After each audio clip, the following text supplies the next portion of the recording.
بسم الله الرحمن الرحيم الحمد لله والصلاة والسلام على نبيه وعلى آله وصحبه وسلم تسليما كثيرا مزيدا إلى يوم الدين أما بعد. A successful businessman with Allah seeks all that which pleases Allah. And your ibadah in itself is a business transaction, a business deal. And I didn't bring that terminology from myself. It's directly out of the Quran. إِنَّ الَّذِينَ يَتْلُونَ كِتَابَ اللَّهِ وَأَقَامُوا الصَّلَاةَ وَأَنفَقُوا مِمَّا رَزَقْنَاهُمْ سِرًّا وَعَلَانِيَةً يَرْجُونَ تِجَارَةً لَن تَبُورَ. Those who recite the book of Allah, Quran, reciting the Quran, that's worship. Perform the salah, iqamat as-salah. Those who spend in charity from that which Allah provided for them, both secretly and openly, that's also a matter of worship, of ibadah. What about it? They hope for a sure trade gain with Allah that will never perish. Allah called it a trade gain, a business transaction, but a transaction that will never perish, and it's a win-win deal. One thing that happens is that most people tend to get locked in on certain ibadat and don't go beyond that to others. And over time, some ibadat become strange or abandoned or neglected. And there's a long list of those actually. But today, inshallah, we'll talk about 3 of them. The first one is asking Allah for forgiveness, making istighfar before Fajr, before the call of adhan, before Fajr. This is different than Qiyam, and this is different than Taraweeh. A worshipper seeks what pleases Allah in different forms and fashions. That's ibadah. والله بصير بالعباد الذين يقولون ربنا إننا آمنا فاغفر لنا ذنوبنا وقنا عذاب النار. At the end of those verses, Allah says, وَالْمُسْتَغْفِرِينَ بِالْأَسْحَارِ. Those who pray and beg and seek Allah's pardon in the last hours of the night. Sahar is the end of night, right before Fajr. That's why suhoor is called suhoor, because it's at the end of the night. After you do what you do, after you do qiyam, after you recite the Quran and remember Allah, then you're going to go have a meal with your family right before Fajr. Then slip away and ask Allah for forgiveness right before Fajr. There's so much reward in it, so much honor in it, that you fall under the verse وَالْمُسْتَغْفِرِينَ بِالْأَسْحَارِ.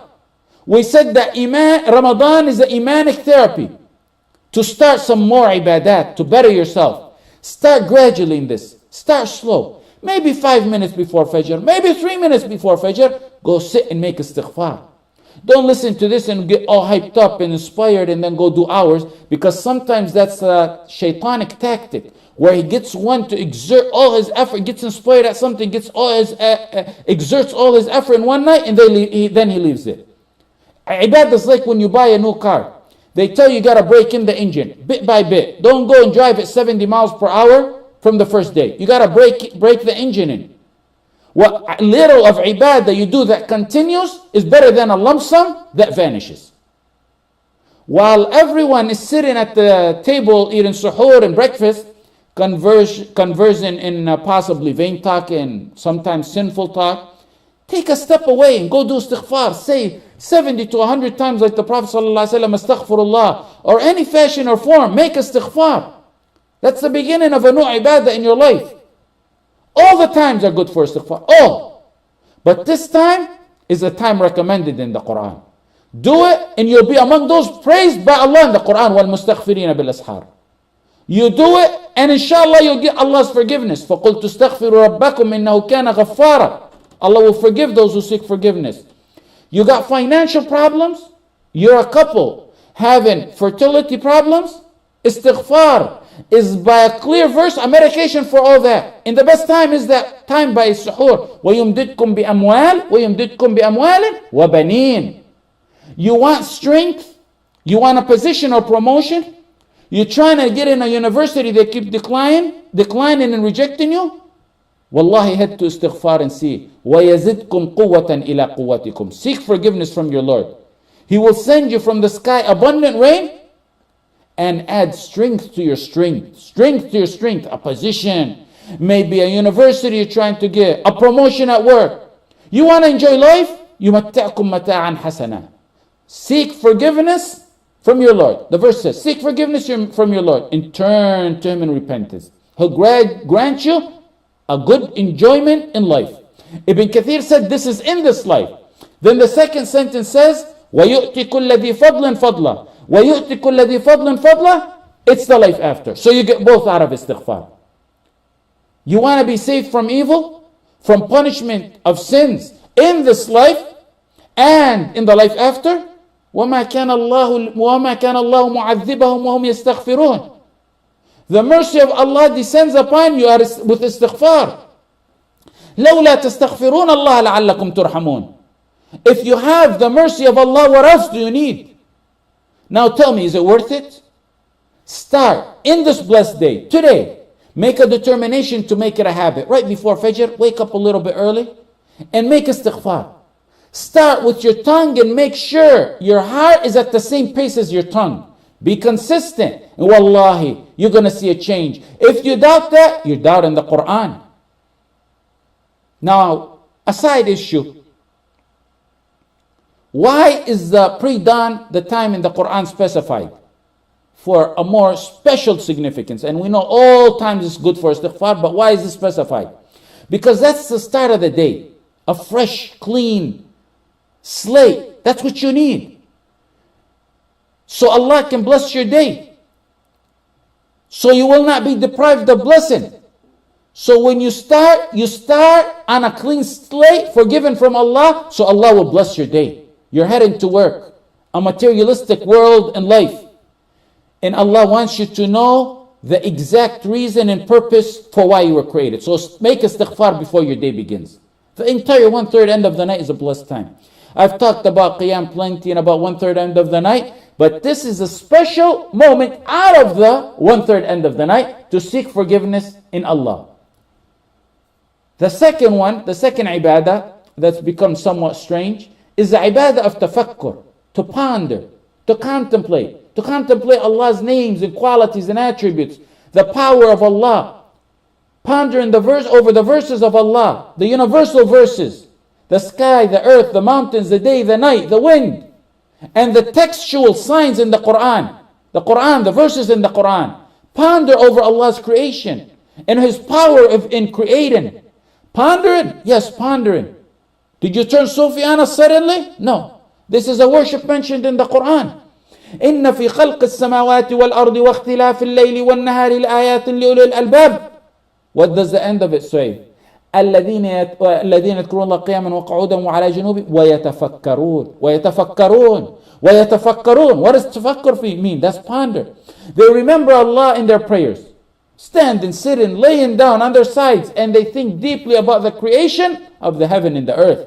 The creation of the heaven and the earth. They think about it. They ponder about it. They think about it. So when they ponder over that, where does that pondering lead them? Look at the next part of the verse. رَبَّنَا مَا خَلَقْتَ هَذَا بَاطِلًا. When they ponder, Lord, they come to the right conclusion in their tawheed. It establishes tawheed within you. You haven't created this without a purpose. Glory to you, Ya Allah. Give us salvation from torment of Jahannam. Many other verses. إِنَّ فِي ذَلِكَ لَآيَاتٍ لِقَوْمٍ يَتَفَكَّرُونَ لَآيَاتٍ لِقَوْمٍ يَعْقِلُونَ. To encourage you to ponder. Hundreds of verses in the Quran encouraging this. This is the ibadah that should flow with your other ibadat like a soul flows in a body. It must be restrained by revelation.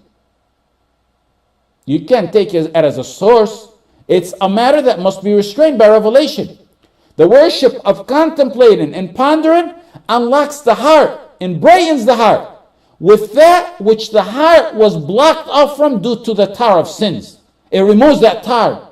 This ibadah opens the hearts to the meaning of the Quran and brings dosage after dosage of iman. This ibadah attains you certainty in Allah. It attains you fear in Allah, love of Allah, hope in Allah, reliance on Allah, continuous repenting, which is called inaba to Allah. This ibadah softens your heart. It softens those hard hearts. When you constantly contemplate the power of Allah, it humbles you. When you contemplate the forgiveness and generosity of Allah, it entices you to do better. Contemplating the verses of Allah, the signs of Allah, is soap that cleans your mind, your soul. Ponder in every matter that you see. Make it a habit. Raise yourself. Establish yourself to doing that. Abu Sulaiman ad-Darani said, I never left my house in seeing and laid my eyes on anything except I see Allah's blessing in it or His power over it. Well, what is that? Let me repeat, because this sums up this area. This sums up the whole area of this matter. Abu Sulaiman said, I never left my house except that anything I lay my eyesight on, I look to Allah's blessing in it or His power over it. Anything he sees, he looks to the blessing or His power of Allah over it. The verses that mention the sky, every time you look at the sky, ponder, who raised that sky with no pillars? You look at the sky, then look at the walls of your house. Every few months you need to call the handyman to fix it. Yet a creation is magnificent at the sky, years after years, sustained and maintained by Allah. When you ponder that, and you ponder that after you're walking out of the house and after you're walking out of the masjid, look and ponder and think and say, the one who did that to the sky is able to answer that dua that I just made at the masjid. Fill your heart with assurance. That's what it does. Do you understand now what pondering is? وَيَتَفَكَّرُونَ لَآيَاتٍ لِقَوْمٍ يَعْقِلُونَ لَآيَاتٍ لِقَوْمٍ يَتَفَكَّرُونَ. Sit and visualize the life after. The details of the life after, the akhirah. Abdullah ibn al-Mubarak once visited Sahal ibn Ali. When he seen him zoned out thinking, what we today, you see someone zoned out, you tell him, snap out of it. Abdullah ibn al-Mubarak said, where did your thinking take you? Sahal ibn Ali said, I was at the Sirat. Sahal was daydreaming how he's going to cross over that bridge over Jahannam. That's what he was thinking and daydreaming. In Musnad Ahmad and At-Tirmidhi, when Anas ibn Malik asked the Prophet ﷺ, he said, where am I going to meet you on the judgment day so I can get your shafa'ah, your intercession? He wants the intercession. The Prophet ﷺ said, you'll find me by the Sirat. He said, what if I don't find you there? He said, by the scale. He said, what if I don't find you there? He said, by the Kawthar. Do you think someone would ask such a question without having to ponder over that matter and thought about it for a long time in the details of the akhirah, in the judgment day? Ponder over the blessings Allah bestowed upon you. Ponder over Jannah and its mansions in the neighborhood your palace is going to be, and how big your front and backyard is, and how big your tent's going to be, and how happy your family is going to be, you're reunited in a worry-free life. That pondering gets you to escape the trials and difficulties of the prison of this world. It'll bring you peace and contentment and place it and embed it in your heart. Ponder. Ponder being called by Allah to a meeting with Allah. It'll refresh your love to Him. It'll bring you a heavy dosage of taqwa. And it'll instill strong resistance against the shaitan because you want that meeting. Ponder over hell and the misery of the inhabitants of hell and their torture that melts the heart. And it'll melt your heart and get you to regret your past and revive tawbah in you and make you to plan a better future based on iman and taqwa. This ibadah takes you to yaqeen, certainty in Allah. When a Bedouin sat and pondered and thought in a desert, far from civilization or education, and led him to something better than most of the educated people of our time would know. Camels, dung indicates there was camel. Footprints indicate there was travel. A sky indicates, and with its constellation, and the sea with its wave, all that shows there's the all-knowing, the all-powerful. Thinking about those matters got him to realize Allah.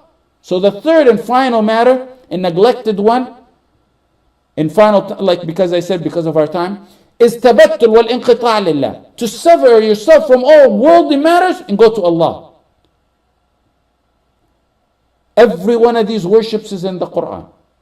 Devote yourself totally for Allah. وَتَبَتَّلْ إِلَيْهِ تَبْتِيلًا. Devote yourself to Him with a complete devotion. Complete devotion. Maryam alayhi salam was one of her nicknames, Al-Batul. She was called Al-Batul from this word, tabattal, because she severed herself or refrained from marriage so she can worship. And that's the terminology, tabattal. This doesn't mean you go to a cave or a place of our church, and you sit there away from this worldly matters. There's three types of tabattul. Like the Catholics and monks do, they go live in a place of worship with no marriage and other essential worldly matters. That's not Islam. Allah created man and knows what suits man, and He created part of Islam is to get married. Putting them in such places creates and generates pedophiles, not dedicated worshippers.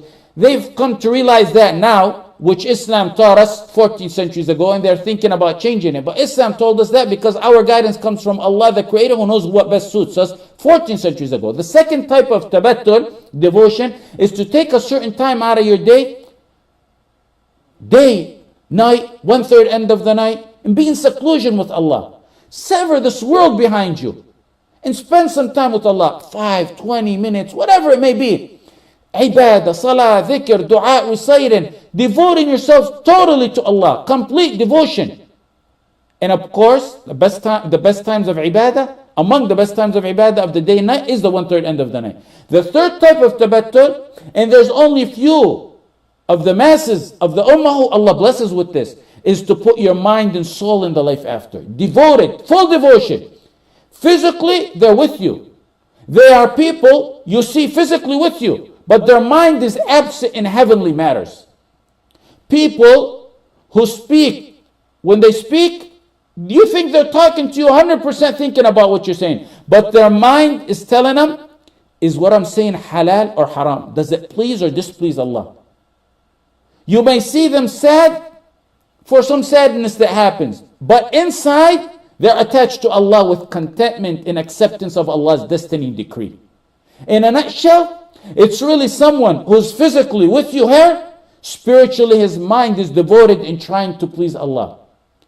He is present and absent at the same time. That is among the levels of ihsan. May Allah subhanahu wa ta'ala grant us and you this level. وصلى الله على سيدنا محمد وعلى آله وصحبه وسلم والحمد لله رب العالمين.